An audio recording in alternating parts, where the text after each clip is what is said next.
Normally એક operation થિયેટરમાં દરરોજ 1 કે 2 કે 3 ઓપરેશન થતા હશે પ્રાઇવેટમાં. બરાબર. અમારે ત્યાં એક ઓપરેશન થિયેટરમાં 20 થી 25 ઓપરેશનો થાય. માર્કેટની અંદર તો ઘણી બધી હોસ્પિટલો છે, ઘણા બધા ડોક્ટર્સ છે, તેમની ફી તો ઘણી બધી હાઈ હોય છે. તેની સામે આટલી જ ફી, તો સારવારની અંદર ફરક કે શું હોય છે? નંબર્સ છે ને, જેમ કે અમે પાછલા 3 વર્ષમાં 26,000 ઓપરેશનો કર્યા. એટલા ઓપરેશનો કરવા કોઈ સામાન્ય હોસ્પિટલ માટે પોસિબલ જ પોસિબલ નથી. એટલે આ જે નંબર્સ છે એ નંબર્સ છે એ સિંગલ સર્જરીની સારવારની કોસ્ટ ઘણી બધી ઘટાડી. એટલે સારી સારવાર તમે ઓછી કોસ્ટમાં લોકો સુધી પહોંચાડી શકો. એ ઉપરાંત એક્સપર્ટીઝ ડૉક્ટરોની ખૂબ જ વધી ગઈ. અહીંયા અમારે ત્યાં એવરેજ સર્જિકલ ટાઈમ છે એ 5 થી 7 મિનિટ જ છે. એટલે એટલા ટાઈમમાં એની એક સર્જરી પતી ગઈ.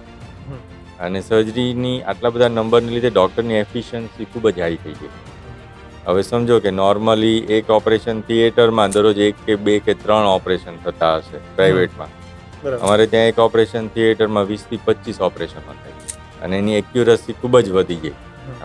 એટલે એને લીધે થઈને સર્જિકલ કોસ્ટ ડાઉન આવી જાય, જેને લીધે અમારી ટોટલ કોસ્ટ અમે ડાઉન રાખીએ.